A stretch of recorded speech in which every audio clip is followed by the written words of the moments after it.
So my two sons came out of the bedroom into the kitchen, and it told me about the experience they'd had the night before, and they went in to describe going up through the ceiling, being conscious and awake, and he described the inside of the ceiling, which again I'd the only one that had been up in the ceiling because I had fixed the TV aerial. So it was the aluminium insulation foil with netting underneath, and also the boards. There was no other insulation on the gyprock. And they describe that exactly. They described that exactly, Lovely. and then they'd said that they'd gone up through the roof, and then gone onto a craft. Wow. And my younger son had described them as the red and blue people. The red and the blue The red people. and the blue people. So I know the blue people are the Syrians. Who are the red people? Well, he described the lights because the lights were there was a lot of red and blue lights within the craft. Mm-hmm. So I grabbed a pen and I grabbed a piece of paper and I said, "Can you draw me what you saw?" So they'd actually drawn the inside of the craft. They drew the instruments. Wonderful. Yeah, and I remembered more than you did. I know. I know. But I took the opportunity to grab it while it's fresh in the memory. Definitely. Yeah, I think if someone had probably asked me that question You would have at age, been I able may to have do been it able as to describe as well. But yeah, my parents weren't as aware of the topic as what I am with my children. Yes. So I Big think, difference. yeah, I just seized that opportunity to record it. So they'd drawn all the controls and the lights and described going into the craft as well. Wonderful. Yeah, so I've got that. Oh, that would be. safety. I'm sure we'd love to see that if Yeah. if we can. Yeah, I've got it at home, but I can get it to you. I'll just scan it. Yeah, That'd be wonderful. and I wrote the date down Oh, even better. on it as well. So, aren't your sons great? Yeah. Yes. Yes. I imagine your wife got a bit of a kick out of seeing Yeah, it. because she knew this was coming. I had, like I said, pre-warned her that there was a high possibility that, and I was actually apprehensive about having children. There was a part of I completely me, understand. There was a part of me that was looking, possibly to protect them by not having them. And I was probably willing at some point to maybe make that sacrifice, but I wasn't prepared to deprive my wife of having children. So initially it was very confronting for her, but I think leading up to that event, my wife had gained so much awareness of the topic, and through my experience and supporting me through all my emotions with it, that she had, although she's not a contactor herself, she had gained quite an amount of information and knowledge on the topic. So I think that was what helped with the process. Can I ask a personal question? My brother and I always had bloody noses. Like they just start pouring blood for absolutely no reason. Did you have something similar? Yeah. Yeah. Okay, so I actually think my family and your family are quite in parallel here. Okay. Strangely so. So we'll talk about that post. Yeah.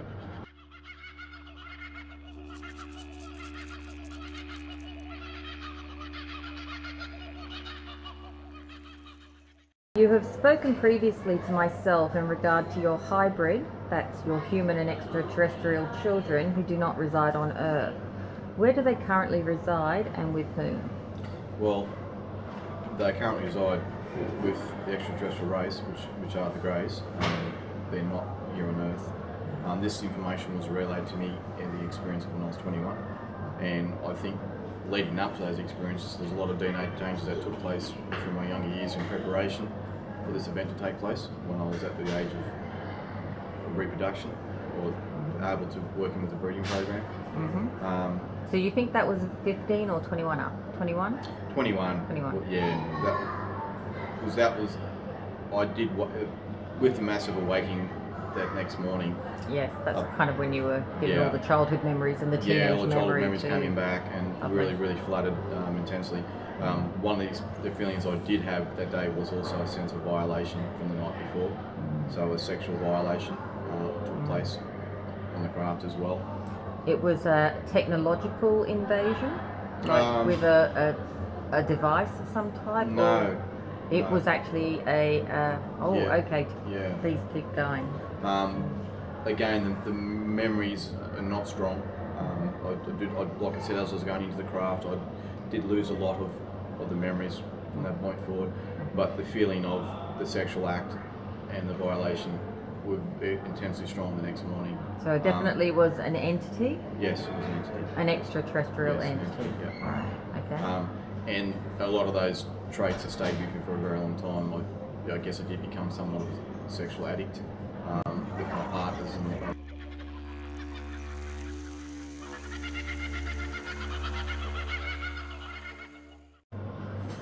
So Chris, you've had a number of contact experiences. Do you think when you look back over all of them that they were positive, or Yes, how do you I do. view them? I do. You do. Especially childhood experiences were very positive. And obviously I've spoken about the one at the age of 21, which was intense, but by nature, I think, while it was an intense experience, it wasn't a negative experience. It was challenging, but it was enlightening at the same time.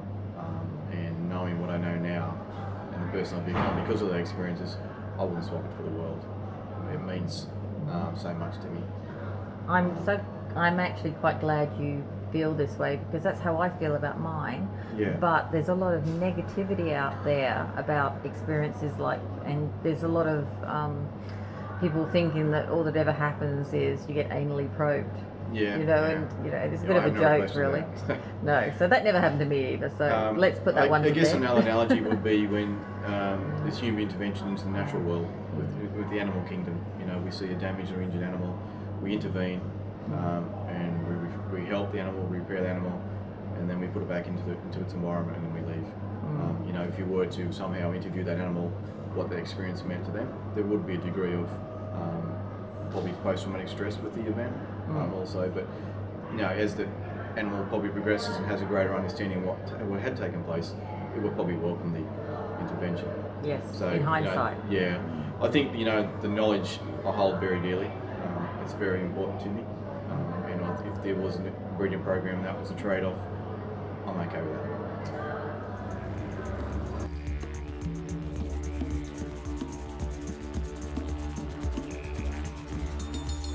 Would you please describe the extraterrestrials, the Greys, that you have had contact with, and why do you think they interact with you and your family in particular?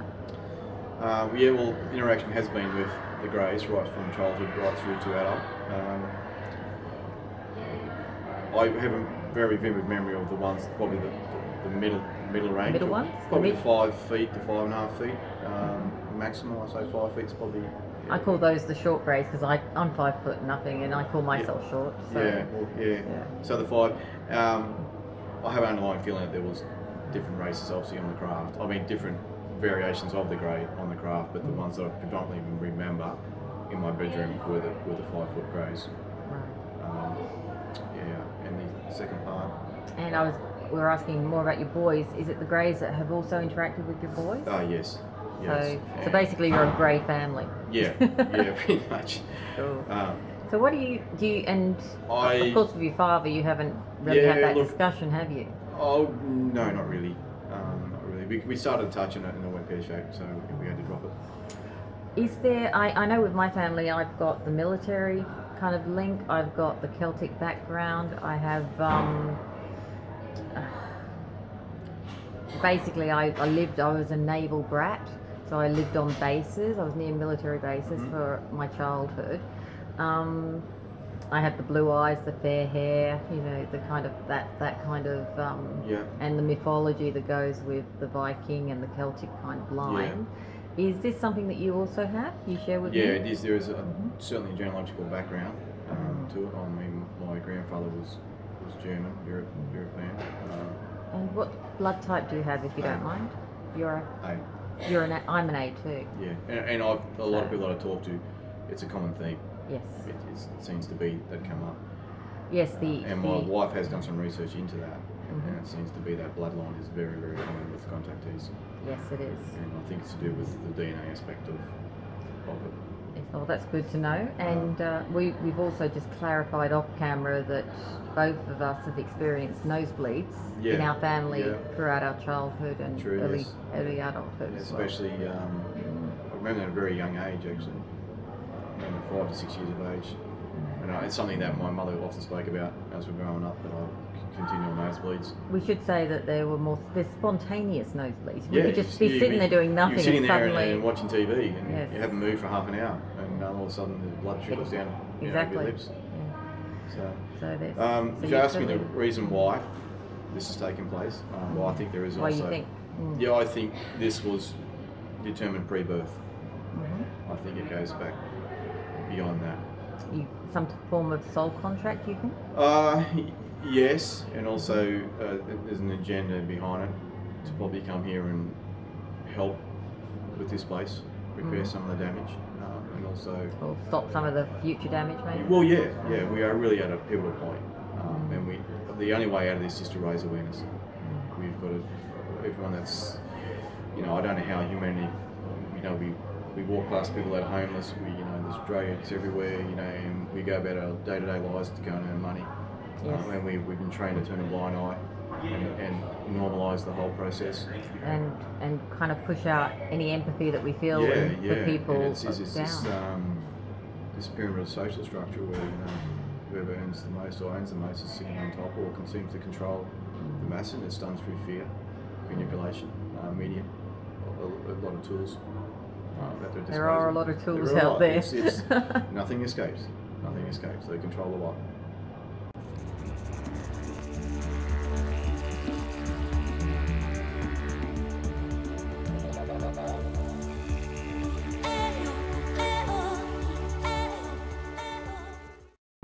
Other experiencers have reported and or photographed marks on their bodies or in the surrounding environment post an experience.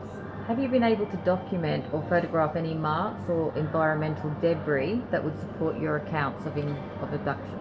Yeah, look, obviously the nosebleeds is something we've spoken about, which was very common growing up, but I do have what they call scoop marks on parts of my body. I have one on the inside of my ankle.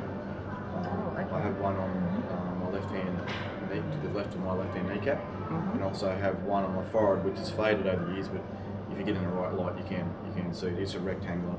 Oh, whereabouts? Let's see if I can zoom in. Yeah. You'll see it across there. You probably have to get it into the light. A close up. Yes, just Normally you've got to get it from. You see it there? It's just there. yes, you can. Excellent. I'll just go back and zoom out now so we can actually see again. Modern technology. Yeah. And there's also the surrounding effects on some of the technology that we have, such as lights, street lights, smoke alarms, electrical devices, light bulbs, those type of things. Simply just, it's quite common for me to drive around at night and put out a series of street lights. How's your GPS? I always upset my GPS when I'm driving. I get lost really bad. Yeah. Yeah, I'm so hopeless at navigating. Yeah, That's probably Johnny one thing Club. I do like about phones is you get maps on them so you know where you're driving, because I'm notorious for getting lost. So my bearings are all over the shop. I find whenever I'm going up a mountain to do a CU5, my GPS just sends me the opposite direction. It's like, no, don't go to the mountain, don't do that contact.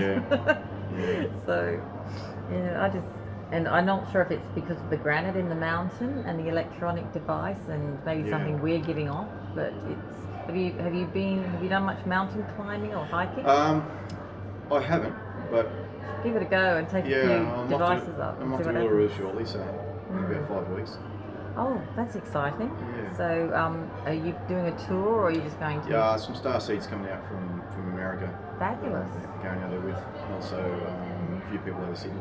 Oh, We're wonderful. going back, so looking forward to that one. Yeah, I would be too. Yeah. Okay. Can you describe your personality traits or beliefs which have resulted from your experiences? What do you Right. now believe? This is probably the big one of the whole lot. This is the transformation that I had at the age of 21. While it was intense, I literally put my life under the microscope. I looked at who I was, why I was here, what I was supposed to do, and how I was going to do it. So anything that didn't fit within that alignment, I removed, and I became an activist for ecological reasons. I'm very big on freedom, personal freedom, so something that I hold very dear to heart. So when I see them eroded, Oh yes, that's happening a lot through- lately. under false pretenses, let's face it, then that really annoys me, probably more than anything. And I've been married under common law as well, so I'm not bought into the 1,200 pages of legislation of the government that they've created. So again, I have a common law driver's license. I've set up structures that are private. I live off grid. I have my own water source. I grow my own food. About to make yourself a big target. Yeah, Yes. yeah. They don't like that. So they don't like you being independent. So these are all traits and beliefs that I have adopted along the way, and some of it has come. Not only did I get a lot of the information, a lot of it has been learnt while I've been here as well. I've attended a lot of seminars. I go to a lot of readings, and I have amassed around 2,500 books. Do you still eat meat? I shy away from it where possible. The biggest obstacle that is family. I have in-laws come in and they're the old meat potato school, so I try not to touch it, but occasionally I could turn my back on it tomorrow. I really could. Yeah. Yes, I find it repulsive to handle now. Yeah. And but I'm the same. I have a family and I cook meat, but I normally eat whatever the side dish is or whatever. Yeah. And it's something I find that a common theme amongst other contactors as well is to eat plant-based raw material, organic where possible, Yes, good definitely. water. I've removed all the toxic chemicals from our home, all the deodorants, anything that didn't fit in a line myself, I've removed. I have a distiller as well, which I distill the drinking water for the family. I haven't quite worked out how to get rid of the fluoride out of the shower water, but short of only showering once every other day, you can't really do much about it. No. Unless you have an idea we can talk about later. Well, yeah, we can probably do something there. Yes, well, that would be good.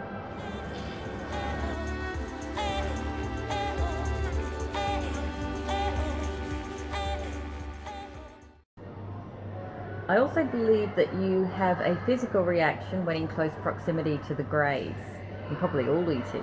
Yeah. Would you tell us how this feels and explain the effect you have pre, during and post an experience? Well, probably pre, I would say, is always the humming. It's like the magnetic field. It's like being next to a transformer, electrical transformer. Also a vibration? Yeah, it resonating right through your head. Yep. So that's your whole head's. And if anyone's taken any DMT or dimethyltryptamine, you know, they probably, I would relate it to something like that. Similar effect. Similar to that. But it's also the five senses are always there, but these other senses are always activated when in the presence, and they don't have to be in the same room. They can be in the vicinity. So I think that change of frequencies or energies starts to take place when I'm in close proximity to them, and that's the feeling I get of the same as a child with the telepathic communication as a 21-year-old as well. It's that presence that I don't get from anywhere else. I can't compare it to anything here on Earth that I've experienced. It's always when they're around, and it's always, I sense it coming up before. Do you ever feel any nausea or stomach issues? Or I usually find prior to contact I get like a bit of a, if I have an episode in the afternoon before a contact experience, like a bit of nausea, feel in my stomach, I know I'm going to have a contact experience that night. night. I'm generally pretty good with the nausea. Yeah. Oh, you're lucky. I'd rather not have the nausea. It's just, I don't know if they're priming me or getting me prepared. Getting ready for what's coming. Yeah, I just don't know why they need to make me feel ill. Yeah. So. But I normally can have some type of feeling that there's one imminent, and that may be a day or 2 days leading up to it. I'd rather have your feeling. Yeah, but again, not of more of a deja vu feeling. Ah, okay. That something's about to take place or something has taken place. It's just that feeling of that, and that's normally preceding an event.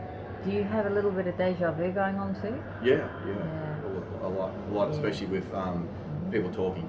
Yes. So this one I feel like I'm going to finish the sentence for them because I know what they're going to say. So I get it with conversations, and I get it with locations as well. I actually, for a long time, thought what I was experiencing was deja vu, but I think I was actually doing a bit of a time slip into a different dimension, because things would be slightly different, and they'd replay 10 seconds later in the current dimension. Yeah. And I don't know if that's deja vu, but that's kind of what I was experiencing at that time when I was getting a lot of contact. So it's difficult to explain to other people, but it's all comes down to a lot of this is difficult to explain. It's because it's been hidden from humanity. But I think the greys in my case, the greys, the Pleiades, and the mantids that I've had contact with, I actually think of them more as multi-dimensional beings because they seem to be able to pop in and pop out rather than just take off and disappear. Yeah. Do you find the same? Yeah. They're more of a pop in? I guess when we're addressing this topic, we start looking out to think, well, which direction did they come from? But it's not essentially always like that. No, it isn't. They're just there. Skip from one to the next, back and forwards. And I think that's a lot technology based, as well as and maybe the dimension that they're coming from as well. It's so I suppose now instead of saying extraterrestrial about things, I try and say multi-dimensional. Yeah. Because that can also encompass the extraterrestrial side of things. Yeah. So, but there's certainly a lot out there that we can't explain. True. Well, thank you very much, Christian. Thank you. Thank you for your time. And I think we're down to our final question, and this is a very quick one, which is, if you had an irrational truth to share with the world, what would it be? An irrational truth. Well, I guess I'll speak from the heart on this one, is that I've made preparations for change that are coming to this planet. I urge people to probably look at some of this information and think about what's important to them. I think obviously look at things like materialism. Do you really need it? If you don't, you need food, water and shelter and a good social network. Friends and family are important, and they're the things that you should make your priority in life. And I think you'll find once you let go of those other things, the illusion will drop off with it, and you will be much more happier. Be educating others as well. You'll be educating others. Others will follow. They'll see the steps that you're making. They'll see that you're happier, more vital, more fulfilled, and they will follow. Thank you very much.